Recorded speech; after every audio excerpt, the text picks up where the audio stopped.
Hello, hello. We are live yet again for another session of Own Your Yes Live. I am your host, Valera Wilson, and this is where we come each week to have great and authentic discussions with women who are resilient and Mm. ambitious and owning their way to success and sharing the challenges on the way and the lessons learned so that we can all thrive together. I'm super, super excited to have with me today Leisha Bell. Hey, Um, Leisha is a lead product manager at PayPal, and we've known each other for, wow, quite some time, at least 20 years. Elise. Um, and I'm excited that we're going to have a conversation today about being your radical best self. And I know that that's going to be packed with a lot of good nuggets and some insight. So I can't wait for this conversation. So, Leisha, just share a little bit about your background. Tell the people where you're coming from, what you do. Yeah, so girl from LA, moved to the Bay 20 years ago to work in tech and work in money movement, digital payments, product manager, various tech companies here in San Francisco Bay Area. In addition to that, I dipped my feet in venture and trying to find money for Black and Brown founders and women in particular. And I'm just happy to be here. That's it. I love it. I love it. Oh, go ahead. That's I it. love it, and I love that you mentioned the investing in female founders. I think that's such a I love that in general because we know that we need the money. That's for sure. We definitely do. Now we got this topic of talking about being your radical best self. But when I think about your journey, I mean, I know I remember you from our years at USC together. But what was that journey like to get to where you are, and what are some of those maybe pivotal moments and challenges that you really think presented themselves on the way to where you are today and really kind of helped shape you? Yeah. So I'm a first gen college student. I had no clue what I was getting into, what I was doing. Even though I'm from LA, I've never been on the campus of USC. Unfortunately. So once I got there, I was like, wow, this is amazing. Gave me a network. I didn't know what a network was. I didn't know how you could leverage people. I know you could leverage money, went to business school. And, I found that to be such an eye opening experience. And, I moved to the Bay, worked in corporate America, and had to adjust the lingo of what corporate America is. The structure, the politics, the who should I be at work today? Code switching between work and home. And I remember earlier in my career, I went to work on Martin Luther King Jr. holiday because we didn't get the day off. And my coworker said, I used to take that holiday off, but those people don't need it anymore. And I sat at my desk and cried all day. And I didn't say anything because I just didn't have a voice, really. I didn't have agency to do so at the time. But after that, I made it like a personal purpose of mine to let people know when I feel disrespected, to let people know when they've insulted me or my people. And that kind of led to me being like this corporate advocate. So, I started, joined, founded, created, led Black employee groups at various companies to really amplify our voices because, at life we have this one existence and it's like, oh, everything's okay. But behind the scenes, there's just a lot going on that people carry into the workplace that we are telling you about. A lot of people don't know all the things that's going on. And so I felt like my personal passion amidst all the things I've been through in my career. I mean, I ain't got enough time to tell you about, I've been hired, fired, laid off, shut out, cut out, blew up, shut down. I mean, all that, Yeah. that's the waves of life. All that has happened to me. And I'm still here, still standing. And I appreciate the journey for that. Yeah, no, I mean it's interesting, like you said, being that first generation college graduate and enter into the world of corporate America and like, okay, what do I do here? Do I fit in? Not having agency or having a sense of voice and absorbing, internalizing things that may not sit well with you because people may not understand where you're coming from or who you are and the struggles that maybe you've faced. And I think that can definitely be said across, a lot of different experiences. We all show up with different experiences when we walk into the corporate setting. In that gap or that space between, hearing that comment made about MLK and the day and taking it off, and being an advocate, was that the point in which you felt like you weren't being the best version of yourself? Or were there times along the way that you thought, I'm not maybe advocating, or you weren't showing up fully for you in the workplace? Yeah. I mean, I think is that quote is like, if you're silent, you're complicit. And I did feel that way, and I felt like the continuous, I just kept seeing it over and over and over again. Right. And it's like, okay, how much can I just take? Right. Like, and I'm waiting on somebody else to do it. Like, hey, allies, could you do that?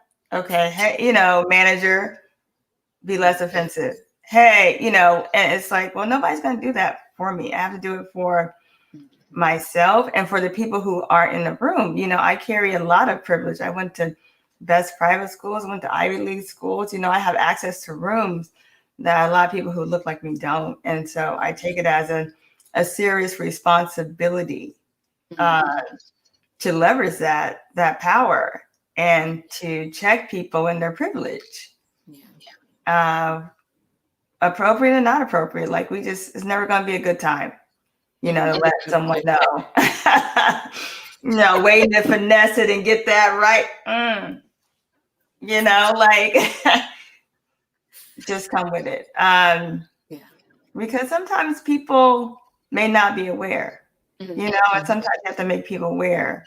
And maybe they'll change if they were aware and informed.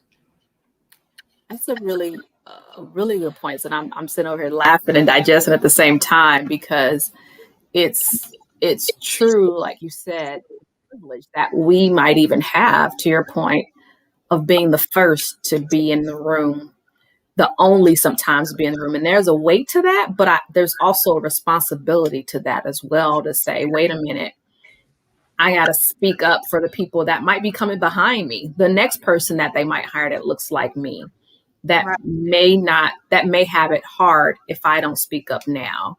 And I think that's a really, really good point. And like you said, there is never a good time to bring something up. It doesn't, if you keep waiting for who's going to say it, and then you realize, wait a minute, if I don't say it, it's never going to be said, and you're absolutely right when you think of like, wait a minute, okay, maybe I can just wait until next week to calm down.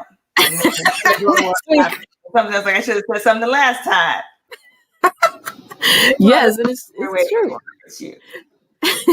It's true. And that can be challenging. I mean, how have you found that that you've approached those situations and gotten a favorable response? When you think about being the person in the room to speak up, is there a time when you recall, I said something in a way that it was received and the outcome was positive because I chose to say something? Yeah. I definitely can think about, at PayPal, and the reason why they launched this $530 million initiative is because I spoke up. Okay. And at this point, I've had a lot of practice in speaking up too. And so I saw something, it wasn't right. It didn't sit well with me. I wrote a letter. I got a committee together. I put together a presentation. Like I was equipped to tackle this, and I negotiated and I advocated. And, that's why, we have this investment into Black lives, into venture capital, into small businesses, into social innovation, nonprofits, into internal employees for equity, is because someone said something. If you don't say anything, people just think it's all good and it's okay. And you're okay and you're fine. And we're just going to keep doing what we've been doing. And so, I could have got fired. I could have had retaliation. I mean, it went to the CEO of the company. But I'm also bold and courageous in my walk, and I'm competent and confident. If they couldn't stand with me in this moment, I couldn't stand with them. Like, this is a mutual relationship that you are when you work for people. It's, I support you, you support me. It's got to be some reciprocity in these places that you give most of your time to. And so if I'm hurting because my community is getting killed unjustly, and I don't think people are saying enough about it, or we're walking in our various privileges and being blind or immune to it. It just didn't. I can't sleep at night. I can't be my best self. That's so powerful. I mean, you said, hey, I could have gotten fired. There could have been retaliation, and I still took an action. I still, and I think it really, when I'm listening to you, I hear the belief in what you took an action because of what you believed in, and that commitment to being the voice in a space where, like you said, hey, you got to stand with me too. As I'm standing here with you all and giving my all and my IP and my everything, but I need you all to stand with me in this moment as well. And I think that's such a powerful position. And you said, I've become well-versed in this. I put on a presentation. I put together a committee. So you were putting it together. Like, there wasn't just, oh, let's talk. Like, I've got a plan. I've got a strategy to show up. And it was all around you being you and what was passionate to you. And the outcome was phenomenal and major. Right. That's got a ripple effect in so many people's lives, Black people's lives. Right. That is just, I mean, I got to commend you. Like, that is powerful. And what you said was, I'm competent and I'm confident. And I want to speak to someone, and I want you to maybe share your thoughts. So as the person says, well, I don't feel so competent just yet. Maybe she's, a woman who's like, well, I'm just starting out in my career, and I don't maybe think I have the voice or the mind share or the equity to do that. What are the things that you think that woman could do? Yeah, I was talking to a young woman yesterday, and she's like, Leisha, I really want to break into VC, but I'm reading these job applications and I'm applying, I'm getting denied because I don't have a finance background. I wasn't in private equity. I wasn't an investment banker. And I said, me neither. Once I stopped telling people what they thought I needed to do that job, I overcame it. It's like, actually, venture capital is about relationships.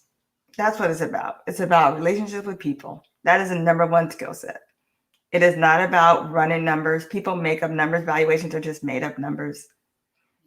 Their feelings, their emotive, like, spend all your time in spreadsheets if you want, but that's not how the game is played. And so I feel like what women do is, like, we read something, we take it very literal, and it's like, well, I don't have X, Y, and Z. And then you believe people when they tell you you're not qualified. And that's actually not true. They're just saying, I don't see you, woman, Black, trans, whatever. I don't see you in this role. It doesn't mean you're not qualified to do the job. And so I think it's just that mind shift, like that shift. It's like, oh, okay, you're just saying you don't want me here, but I could actually do this job, and I could do it somewhere else, and I'll do it better, and I'll do it on my own, or I'll start my own stuff. Like, I think that's this mindset we have to get over, because most of the guys in these jobs aren't qualified. They don't check most people don't check any boxes for any job. I used to work in HR. Like, that's not how it works. You're like, well, good enough. we can work with them. And some people just get more favor than others. That's what happens. And that's what we call privilege. And so, I would tell kind of the young people, like, figure out your craft, figure out what you're really good at. And you know it, and like, go, you know. Yeah, I love it. I love it. You said, no, it means you don't want me here. It doesn't mean that I'm not qualified. That's Right. what no really means. And I'd like to say that all the time. And when I'm doing different keynotes about a no is not really a no. It means I don't see the value or I don't have the capacity to give you a yes. Mm, And that does not mean that the no is really a no. Go find your yes. So right. that's so true that it took some time for us to realize that, but it's the truth. And you talked about mindset. And Yeah. so when I think about what mindsets or beliefs that you have to shift to really be comfortable being who you were and losing the need to fit in the box that people had for you. Like what mindsets did you have to address or Yeah. beliefs you have to address? Yeah. I mean, definitely not only my first gen, I'm a Black woman in tech. There's not many of us. And so there's kind of this imposter syndrome of like, I don't belong here. And, not in the tech elite, not amongst PayPal Mafia, the greatest group of entrepreneurs, investors, inventors that we know in this country. And it's because I don't look like you, I don't talk like you, my opinions are different. But it doesn't mean I don't know what I'm talking about. It's like when you see me, you just assume that I don't know what I'm talking about, but actually I do. And I got more confident as I just became deeper into my craft, into my profession. I tell people in tech, like, you kind of have to just become an architect and you have to know how things work and how things come together and how systems talk. And, understanding that will take you far. And, I've been in those meetings where, because I'm usually the only woman, the men, I say something and they like, that's crazy. Let me ask white guy architect if that's true. Like, are you? I just said something. You dismissed it. I'm actually right. Okay. Because you show me the specs, show me where it says it's. And like, you got to challenge people because they'll just walk all over you, Mm-hmm. and that's, it happens a lot. I mean, it happened yesterday. I mean, it's just going to happen tomorrow, probably again. I have to be like, actually, and then, I get the reputation for being air quotes passionate, right? And it's like, you want me to pop off because when I sit here, meek, submissive, like you want a reaction, you want me to check you because you're going to act up. Like if I sit here and let you walk all over me, you just keep doing it, and it's like, okay, but that's what I have to do to be heard. Okay, you don't have to do that to be heard. You just walk into a room and people want to listen to you. But for me to be heard, it takes a little more from me. It takes me to be a little more vocal. I have to document all the things that I say and do, like for me to be seen. Right. And that's how I survive here, Yeah. tactics. Yeah. Oh, tactics. You said that. All right. Drink your tea after that. Drink your tea. I got Yeah, Maya Angelou here because I got to be like, still I rise, still I rise, still I I rise. love it. I love it, Maya Angelou. Tea mug there.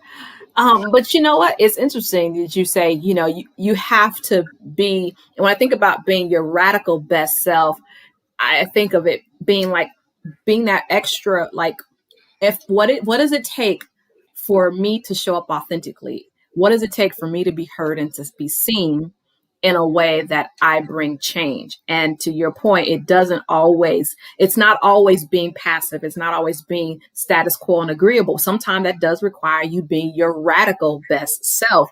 And I think to your point, you're saying people don't always may see it as being passionate. And I know even as Black women, we can get characterized as we're angry. Passion is probably another, slightly subtle way of saying that. It is what it is.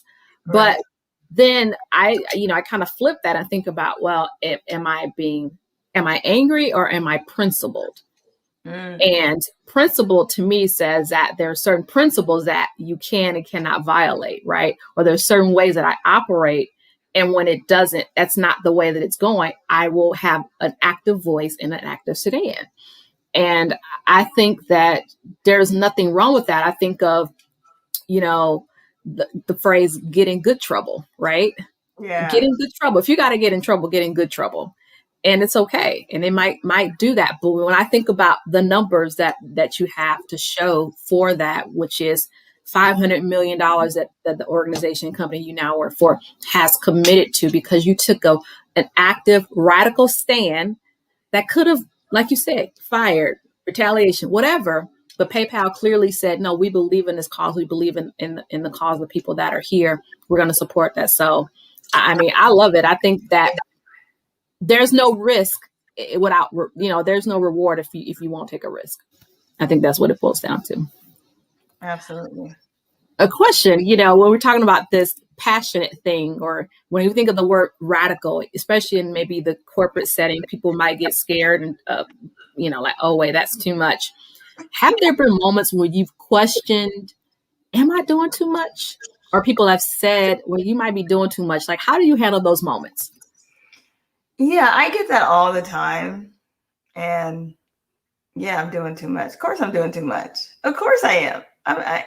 And partially it's because they're like, you're Black, you're a woman, you're a single mother. I had a manager told me, you only have capacity to be and do so much, right?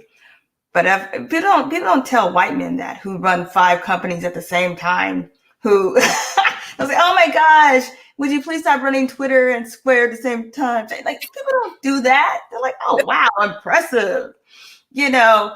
So I think it's like, partially because of who I am, how I was raised, where I come from. I do a lot because I'm capable of doing a lot, number one. I'm required to do a lot, number two. And, I'm motivated because there's just many things to fix in the society. Like, maybe if we had arrived and Black women wasn't 90% behind the wealth gap of everybody else, and less than 1% representation in tech. Maybe we had some real numbers and real representation. I can kick back and like just focus on raising my child, and all be great in the world. But I'm restless. I can't sit here while we kill Black women and don't prosecute killers that kill them. Like, I'm not okay with that. I'm never gonna be okay with that. It just doesn't sit well in my spirit. And I just think this is the walk that I'm on, I'm supposed to be on, and it's like, only I can testify to what I can and can't do, and what I'm able to pick up and what I can't, like, only you don't get to decide that for me. You don't shape my trajectory, my outcome, my success, my failure. That's all on me, and I own that, and I take pride in that ownership. And what you're telling me is you're doing too much is either I want to be like you, how can I get there with you? Or, right, it's chastisement of, I'm putting you in this box and I don't think you're really capable of doing all that. Either, join me or shut up, kind of how I feel. Like, join the movement. One of the two. One of the two. I love it. And I'm going to dissect what you just said because it's all great. I mean, there's some nuggets in there. I mean, the first one was, and I love how you keep sipping your tea after you say that. It's hilarious.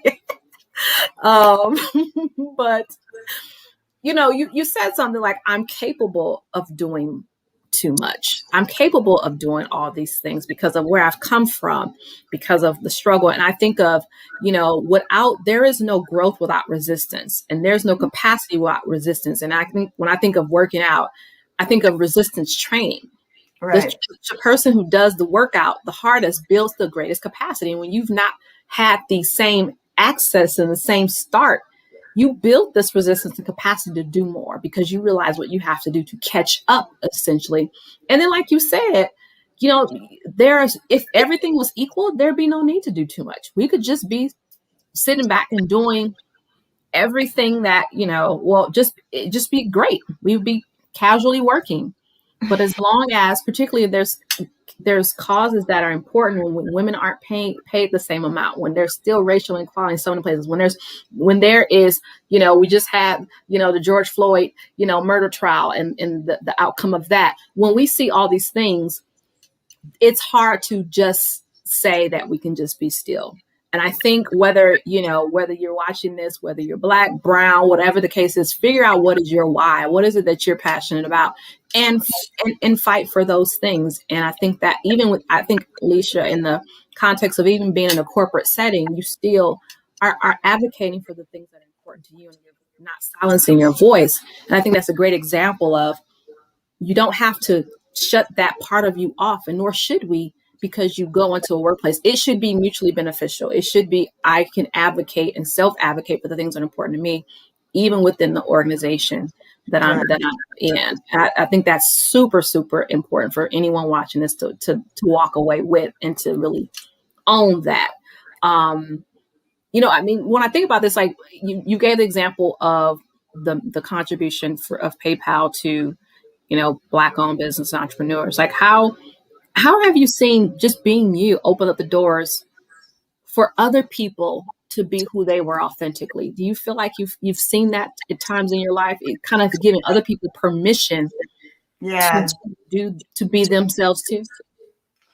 Yeah. Surely, it's kind of awkward and eerie. Like, I traveled to one of our offices and they're like on Slack, like, Leisha Bell is here. Leisha, like, I'm like the Black Messiah or something, but I know that I allow a group of people to be seen. And I know when I tell my stories in my own authentic way, it amplifies a group of people, and I did a series on Black women financial wellness for PayPal. And I said, I'm going to amplify the baby mamas. And I got some feedback like, you probably don't want to say that in this environment, Leisha. I said, because you're not a baby mama, it's not your lived experience. But if it was, you would want to be seen and heard. And, particularly when people think of those kind of terms, they think Section 8, welfare, they think the lowest of the low.